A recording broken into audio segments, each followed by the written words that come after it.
Hello दोस्तों, कैसे हो आप लोग? क्या हालचाल और बहुत आप लोगों का गाइस। यार एग्जाम बस अभी यार मतलब एग्जाम के पहले क्या पढ़ना होता है क्या नहीं पढ़ना होता है उसके बारे में हम थोड़ा सा चर्चा कर लेते हैं।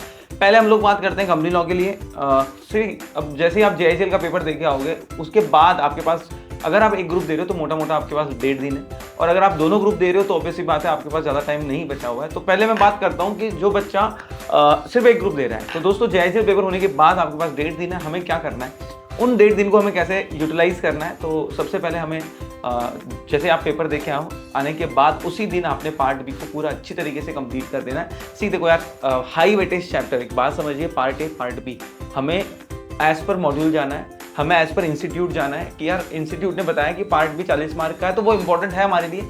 पार्ट ए 60 मार्क के लिए ज़्यादा चैप्टर है तो पहले प्रायोरिटी हम पार्ट बी को देंगे। पार्ट बी के जो 40 मार्क का जो पोर्शन है वो हम हाफ डे के अंदर उसको पूरा कंप्लीट करेंगे अच्छी तरीके से। फिर जब नेक्स्ट डे आप पढ़ाई की शुरुआत करो, पार्ट ए में, खासकर पार्ट ए में किस पे ध्यान रखना है वो मैं बता देता हूँ। पार्ट बी तो सारे चैप्टर करने, कुछ भी छोड़ना नहीं है। पार्ट बी के अंदर आपने सबसे पहले फोकस करना है चैप्टर नंबर 1 के ऊपर, फिर आ जाना है आपने चैप्टर नंबर 4, वो भी 4.2, 4.3, 4.4, है ना, ये चैप्टर पे ज्यादा वेटेज देना है आपने। देन उसके बाद चैप्टर नंबर 5 में एसबीओ वाला कंसेप्ट है, वो बिल्कुल उसके इलिस्ट्रेशन जो है बहुत सारे मॉड्यूल में दिए हुए हैं, मेरे नोट्स में भी दिए हुए हैं। अगर आप कोई और फैकल्टी से भी पढ़ते हो तो मॉड्यूल के इलिस्ट्रेशन सॉल्व करके जाना है एसबीओ के खासकर। देन उसके बाद debt capital, very important. Debt capital में डिपॉजिट की जो डेफिनेशन है बहुत इंपॉर्टेंट है, कितना डिपॉजिट एक्सेप्ट कर सकते हैं, क्या कंडीशन है, बहुत इंपॉर्टेंट है। डिबेंचर्स की बात करें तो डिबेंचर्स में types of debentures and all वो मत करना, प्रोसेस वगैरह आपको करना है, किसको डीआरआर क्रिएट करना है वो देखना है। देन उसके बाद चार्जेस वाला चैप्टर इज इंपॉर्टेंट। देन उसके बाद अकाउंट्स एंड ऑडिट में खासकर ध्यान रखना कि जब हम लोग बात करते हैं अपॉइंटमेंट ऑफ ऑडिटर की, reopening of books of account की, है ना, वो आप अच्छे से करके जाना, पढ़ना पूरा ही है, छोड़ना मत, ये मैं आपको प्रायोरिटी वाला बता रहा हूँ। तो इस तरीके से आपको नेक्स्ट डे टारगेट लेना है, 2 बजे के पहले एक बार पार्ट ए कंप्लीट कर देना है, ठीक है। पार्ट ए बिल्कुल कंप्लीट कर देना। अब क्या मॉड्यूल से पढ़ना? Answer is no. अब क्या हैंड रिटन नोट्स से पढ़ना? Answer is yes. Hand written notes और जो समरी नोट्स आप रेफर कर रहे हो, जो भी आपने अंडरलाइन वगैरह किया होगा उसी से आपको पढ़ना है। तो 2 बजे तक का टारगेट लेके पार्ट ए एक बार आपको कंप्लीट कर देना। देन उसके बाद फिर से आपने स्टार्ट करना है पार्ट बी दोस्तों। और एग्जाम के पहले जब रात तक आपने पार्ट बी कर लेना है तो इसके हिसाब से पार्ट बी के 2 रिवीजन हो जाएंगे, पार्ट ए का 1 रिवीजन हो जाएगा।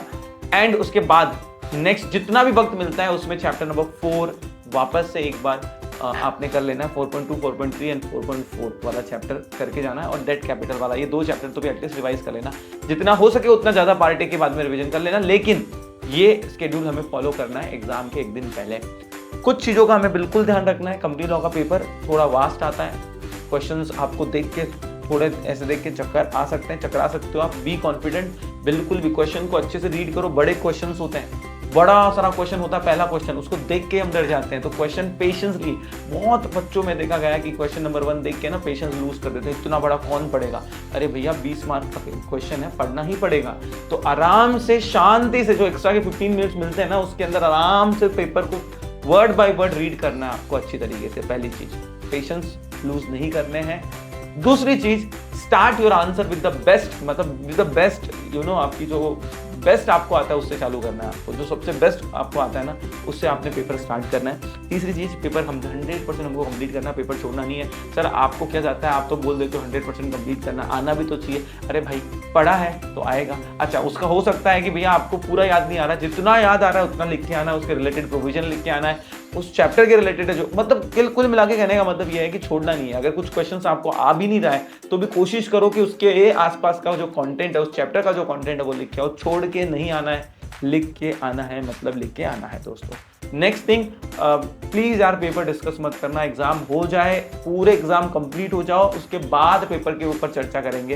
पेपर डिस्कशन, पेपर तेरे को कैसा गया, मेरे को ये क्वेश्चन नहीं आया, तूने इस क्वेश्चन में क्या लिखा, डोंट डिस्कस, है ना, बिल्कुल भी डिस्कस आपने नहीं करना है। फोकस सिर्फ और सिर्फ आपको रखना है किसके ऊपर दोस्तों, अगले पेपर के ऊपर, ठीक है। तो जेएचएल का जैसे ही पेपर होता है ये चीजें आपको करते हुए चलना है। अब देखो एक और चीज में मैं बताना चाहूंगा, ड्राफ्टिंग वाला एक क्वेश्चन आता है ऑप्शनल में, अभी तक 2 अटेम्प्ट में देखा गया, ऑप्शनल में आता है। अगर आपका कंसेप्चुअल क्लैरिटी बहुत स्ट्रांग है, go for question answer, drafting मत सॉल्व करो। और आपको लग रहा है कि मेरे कंसेप्ट हिले हुए हैं, मैंने ज्यादा पढ़ी नहीं है, तो फिर आप ड्राफ्टिंग के ऊपर जा सकते हो, ठीक है। तो इस तरीके से आपको स्ट्रैटेजी मेंटेन करनी है। नेक्स्ट थिंग, पेपर को यार पेपर लिखते टाइम का खास ध्यान रखना। ठीक है ना। टाइम खास ध्यान रखना कि भाई पेपर आपका टाइम पे कंप्लीट हो। दूसरी चीज, presentation should be very clear. जो मैं हमेशा बोलता हूँ बच्चों को कि आंसर है ना सेंटर पे लिख दो, answer to question number 1। Book जो आंसर शीट है ना उसमें ऊपर ही लिख दो आंसर टू क्वेश्चन, बीच में मिडल में, ताकि चेक करने को कोई कंफ्यूजन नहीं रहे यार किसका आंसर है। ठीक है। एंड यस यारो, so wish all the best, all the luck. अच्छे से पढ़ाई करो, बहुत अच्छे से, जितना टाइम बचा हुआ आपके पास उसको बहुत बहुत अच्छे से पढ़ाई करो। एंड बस अपने आप पे बिलीव रखो, अपना 100% दो। यू शुड फील प्राउड कि यार मैंने अपना 200% दिया है, मैंने सबसे ज़्यादा मेहनत डाली है, ये आपने करना है। Thank you so much, wish you all the luck, all the best, God bless you.